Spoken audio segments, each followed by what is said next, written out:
The Trump administration has already exhausted most of its emergency options to contain a sharp surge in global oil prices, with U.S. gasoline rising by 80 cents per gallon over the past month.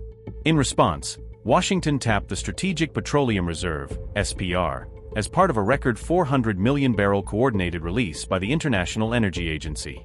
It also issued a one-month waiver allowing buyers to purchase sanctioned Russian oil without penalties and pledged political risk insurance and naval escorts for tankers transiting the Strait of Hormuz. Yet these measures have fallen short. The promised insurance, offered at a very reasonable price, according to President Donald Trump early in the war, has not materialized. Shipowners and traders continue to avoid the strait or remain stranded, while the administration has since softened its stance on direct U.S. naval escorts. Trump has instead publicly pressured allies to help reopen the critical waterway. The scale of disruption is unprecedented.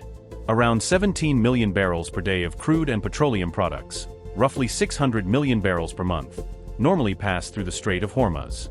Analysts say these volumes cannot be replaced by SPR releases or rerouted supplies. Saudi Arabia has attempted to divert exports via the Red Sea, and the UAE has used pipelines bypassing Hormuz. But together these alternatives can restore only about half of pre-war Gulf exports, according to analysts at Wood Mackenzie. Even the historic stock release offers limited relief. Analysts estimate the 400 million barrel drawdown would cover just 4 weeks of disruption, underscoring that strategic reserves are a temporary buffer, not a sustained solution. If the strait remains blocked for 1 to 2 months, Brent crude could surge to $150 to $200 per barrel, with refined products like diesel and jet fuel potentially reaching $200 to $250 per barrel. Such a spike would pose severe macroeconomic risks globally and a major political challenge for incumbent governments, particularly Trump ahead of the November midterm elections. Additional options under consideration include waiving the Jones Act to allow foreign vessels to transport energy between U.S. ports and seeking congressional approval to cut federal fuel taxes.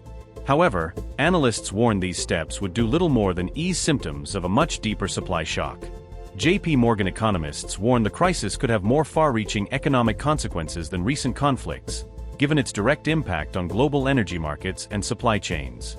Ultimately, the trajectory of oil prices, and the broader economic fallout, will depend on how quickly the U.S. and its allies can restore safe passage through the Strait of Hormuz.